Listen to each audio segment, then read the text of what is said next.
Monsieur le secrétaire d'État, chers collègues directeurs, bonjour. Donc, je vais vous présenter rapidement, on va essayer de gagner du temps aussi sur cette présentation, le réseau méditerranéen des écoles d'ingénieurs. Donc, le réseau, en fait, c'est une structure qui a été créée en 1997, en fait, une nouvelle d'années, en fait, cette année, à l'époque par l'école fondatrice de l'école centrale de Marseille, qui s'appelait l'école supérieure d'ingénieurs de Marseille. Donc, ce réseau a été créé à l'époque où se mettaient en place en fait, les mobilités internationales entre étudiants.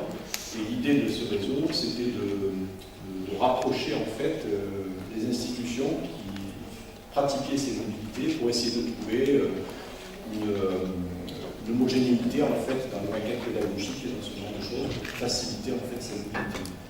Alors depuis, le réseau s'est bien développé. Vous voyez sur l'écran qui est là, on a à peu près maintenant une centaine de membres qui sont participants au réseau. C'est divisé en 4 collèges. Alors le collège historique, c'est le collège en fait, des écoles d'ingénieurs, qui est la plus grosse majorité là-dedans, puisqu'on a à peu près 70 membres dans ce collège.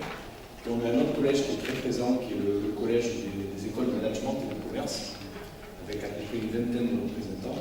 Et puis 2 collèges très récents qu'on a créés il y a 12 ans, qui sont le collège des architectes et le collège Saint-Gobain.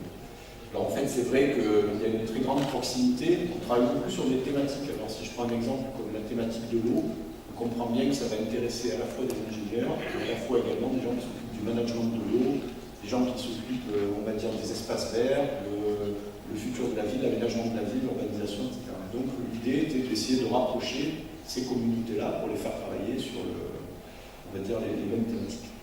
Donc on a à l'heure actuelle à peu près 17 pays représentés dans le réseau, soit presque le tour complet de la Méditerranée. Il manque quelques pays dans les Balkans.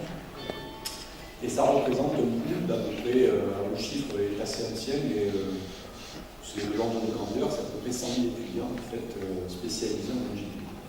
Alors le réseau aussi est détenteur et responsable en fait depuis maintenant 8 ans d'une chaire UNESCO, UNITWI, qui justement, dans le principe, vise à essayer de faire des jumelages entre l'université autour des thématiques. La thématique en fait est précisément le développement. Alors juste quelques mots sur le board du MBI. Donc Abdelmajid Benamara nous fait l'honneur d'être le président du réseau depuis mars 2007, en fait, depuis un an. Lors de l'Assemblée générale qui a eu lieu au Caire.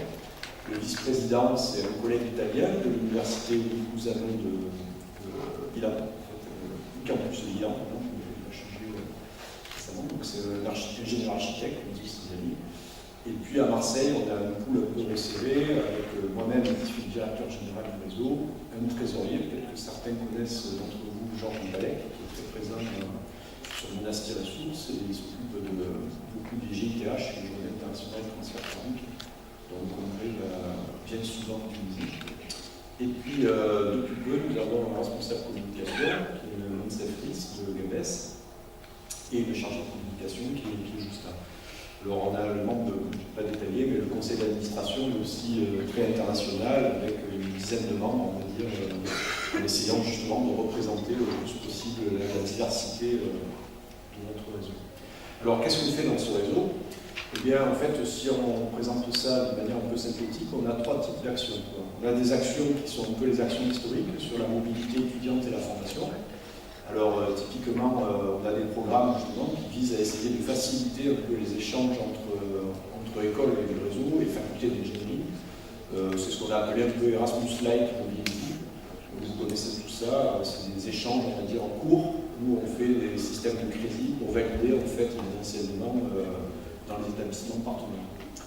On participe également à des programmes un peu plus élaborés, comme des programmes Tempus ou Erasmus Mundus, dont je vous montrerai un exemple juste après.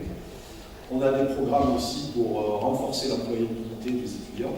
Donc ça, je vous le présenterai un peu plus précisément demain, puisqu'on va faire un petit talk sur les stages. Et justement, on a une action assez forte sur ces stages PFE, projet de fin d'études, qui s'appelle le maire, donc je ne m'étendrai pas plus là-dessus pour vous présenter ça demain. Après, on a des actions sur la qualité des formations d'ingénieurs.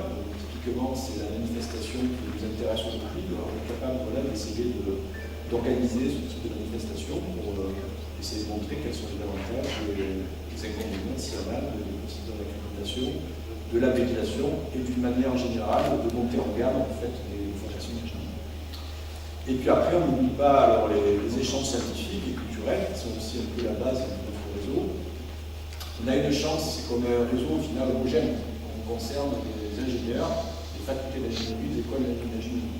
Donc assez facilement, on arrive à mettre en place des échanges. Alors je vous présenterai quelques programmes un peu plus à l'heure. Donc un que je porte moi-même qui est autour du changement climatique. Et donc on essaye de développer un petit réseau de stations météo dans chacune des écoles d'ingénieurs. Et l'idée c'est aussi de sensibiliser les jeunes en fait, à ce problème qui va les impacter durant leur vie professionnelle, plus que nous en fait, je pense.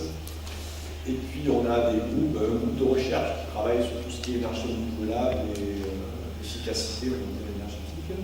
Un groupe qui travaille, qui est piloté par une collègue marocaine de l'école des mines de Rabat sur le management de ressources en eau.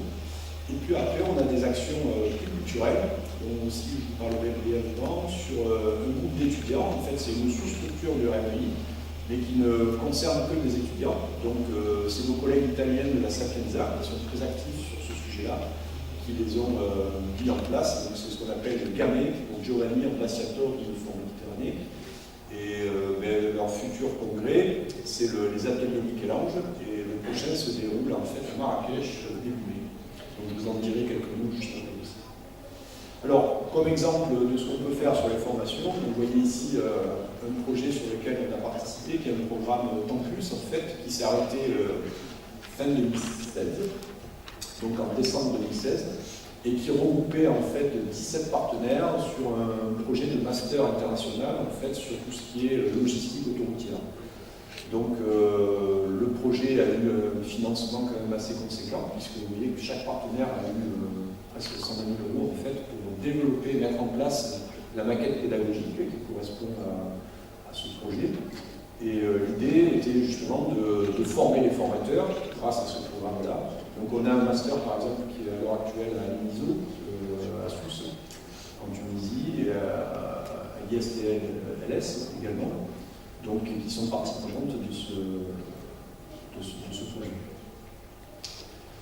Alors, pour l'employabilité, donc je ne m'étends pas trop là-dessus parce que j'en parlerai plus longuement demain, comme je vous ai dit, mais on a deux programmes qui essayent justement de viser à renforcer l'employabilité des jeunes. Vous connaissez tous le problème de ces taux d'emploi en fait, de nos jeunes diplômés en zone Méditerranée.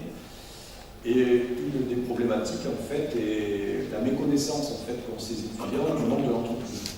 Donc, pour nous, à RMI, le meilleur moyen d'essayer de combattre ça, c'est de renforcer, en fait, cette connaissance par la pratique du stage, et si possible, du stage long. Une bonne partie d'entre nous aussi, pour avoir discuté avec quelques-uns d'entre vous, est aussi allé à l'international durant ses études. Donc, vous connaissez tous l'apport en fait que donne une expérience de mobilité internationale à un étudiant.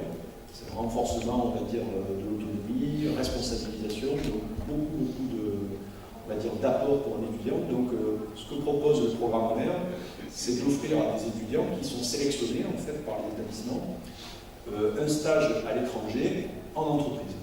Donc pour vous citer un exemple, alors ce qu'on fait, c'est qu'on sélectionne véritablement les étudiants au plus près des profils qui sont définis par les entreprises. Et pour vous donner un exemple, par exemple, la semaine dernière, j'ai accueilli un jeune étudiant de Polytechnique Tunis à l'aéroport qui vient faire un stage de 6 mois dans une entreprise à côté d'Aix-en-Provence, dans le domaine justement du management de vie. Donc le jeune est accompagné justement dans l'entreprise. Il bénéficie de...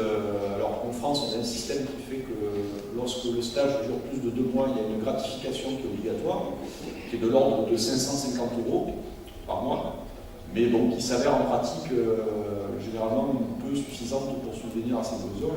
Une CTU, c'est à peu près 250-300 €. Vous voyez qu'il ne reste pas lourd pour vivre le reste du mois. Donc dans le programme ONER, on se débrouille pour apporter un complément, soit à l'entreprise, soit nous, RMI, grâce à des subventions que l'on récupère, à l'étudiant pour qu'il puisse vivre dans des conditions correctes et profiter aussi de son séjour en France, puisque le but, alors je parle de la France parce que l'exemple est sur la France, mais le programme ONER, ça marche dans tous les sens. Il y a des étudiants de la faculté de gestion de Nabeul, par exemple, qui sont allés effectuer des stages à Marrakech dans le domaine du tourisme. Donc en fait, c'est un programme qui est fait pour marcher sud-nord, nord-sud, est-ouest, en fait ça marche dans tous les sens, à partir du moment où des entreprises cherchent à se développer à l'international. Et pour ce faire, rien de mieux pour elles que de recruter des jeunes formés dans le pays dans lequel elles veulent s'implanter. Alors, sur les échanges scientifiques et culturels, voilà un exemple de ce qu'on pratique donc, sur le programme PINET. L'idée, c'est de faire une sensibilisation, comme je le disais, des élèves ingénieurs pendant leur formation au changement climatique. Donc là, le programme démarre avec quelque chose d'assez ludique, qui est la réalisation d'un réseau de stations météo. Donc on fonctionne un peu comme un client avec, on va dire, des prestataires. Donc nous sommes les clients, en fait, le réseau des écoles d'ingénieurs. On définit un cahier des charges, on donne une petite somme d'argent, donc c'est environ 150-200 € aux étudiants, et charge à eux d'élaborer une station météo qui répondent en fait aux critères qu'on a définis. Donc l'idée c'est que ces stations soient connectées, qu'elles puissent échanger des données avec un serveur, qu'on comptabilise en fait toutes ces données et qui nous permettent après d'enclencher d'autres modes, on va dire, de ce projet sur de la prévision météo, sur des choses comme ça. Donc vous avez ici quelques écoles en fait qui participent d'ores et déjà à ce projet. Et j'avoue que c'est assez sympathique de voir ces jeunes travailler, échanger entre eux, parce qu'on leur demande par exemple de définir eux-mêmes les protocoles d'échange, les bases de données, donc ils doivent rentrer en communication, chacun d'entre eux, pour travailler dans ce sens. Alors, concernant la recherche, on participe aussi à des programmes H2020. Donc là, vous avez le dernier en date, bon, je n'ai pas fait l'historique comme vous, parce qu'on n'a pas eu le temps, mais le dernier en date qui démarre le mois prochain, donc au 1er mai 2017. C'est un programme alors qui est assez intéressant, qui nous a intéressé lorsqu'on a été contacté, qui vise à lutter en fait contre l'inégalité des genres dans l'enseignement supérieur. Alors j'en discuté hier avec quelques collègues, on est forcé de constater que dans l'assistance, il n'y a pas forcément une balance des genres parfaite. Donc je ne sais pas combien d'hommes et de femmes sont présents, mais on voit qu'il y a quand même un souci. Alors c'est pas mieux dans la plupart des autres pays de l'Europe. Et donc l'idée, c'est d'essayer d'élaborer des propositions concrètes. Alors c'est l'Europe qui demande, à travers une des directives qui est proposée dans ces programmes H2020, qui demande que des établissements fassent des propositions autour de ces luttes contre l'inégalité. Donc on a un budget assez conséquent, autour de 2 millions d'euros, pour justement pouvoir organiser des workshops, travailler ensemble, organiser des choses là-dessus. Alors j'ai changé là-dessus hier, mais en fait, on pourrait se dire, j'étais très agréablement surpris par les chiffres qui ont été donnés par l'OIT hier, qui montraient que près de 50% des élèves ingénieurs étaient des femmes en école d'ingénieur en Tunisie. En France, on est bien moins bon que ça, puisque les collègues, je crois que ça tourne autour de 20% en moyenne, encore je ne suis même pas sûr que ça soit. Voilà, 27%. Et j'ai appris justement quand j'ai présenté ce programme à l'école centrale, le chiffre que je n'ai pas trop fait plaisir, c'est qu'on a un observatoire des carrières à l'école centrale de Marseille, qui observe en fait les salaires d'embauche des jeunes ingénieurs. Il y a une delta de 20% entre les salaires d'embauche des jeunes filles et les salaires d'embauche des jeunes hommes en 2016. Donc c'est vous dire qu'on a du chemin à faire pour essayer de travailler sur ça, et c'est l'objet en fait de ce programme. Alors dernier point, qui est aussi un peu notre honneur et notre fierté, c'est ces workshops Michelangelo, alors qui ont été à l'initiative de nos collègues de l'université Sapienza à Rome. Et ce workshop, l'idée en fait, c'est de réunir des étudiants de toute la Méditerranée pendant 2 jours en général, et autour de thématiques qui sont définies par nous. Alors, typiquement, ça avait été par exemple le développement durable les années précédentes. Cette année, sur Marrakech, qui a démarré les 6, 7 et 8 mai, c'est autour de l'éthique et de la citoyenneté, donc de la responsabilité de l'ingénieur dans la société civile. Et donc, on fait travailler à peu près 35-40 étudiants étrangers, invités complètement par le RMI, frais payés, à travailler avec des collègues, là ce sera des collègues marocains, donc on a à peu près une centaine d'étudiants qui sont réunis et qui travaillent sur ça. Alors, donc c'est assez bénéfique, c'est assez intéressant aussi de voir ces étudiants travailler ensemble. Ce qu'on organise également, donc je termine là-dessus, c'est donc le prochain colloque qui se déroule à Marseille, dans dizaine de jours. Alors ce colloque, il est né en fait, c'est les membres du RMI qui l'ont demandé. Quand il y a eu les attentats de Nice en juillet, le 14 juillet 2016, en fait on a reçu vraiment, Abdel vous pouvez en témoigner, une quantité phénoménale de mails qui nous disaient, bon, chaque fois il y a des mails évidemment de condoléances à la suite qu'on envoie de nous également, hein, chaque fois qu'il y a des attentats. Et là, les gens disaient, bon, ça suffit, il faut vraiment qu'on fasse quelque chose.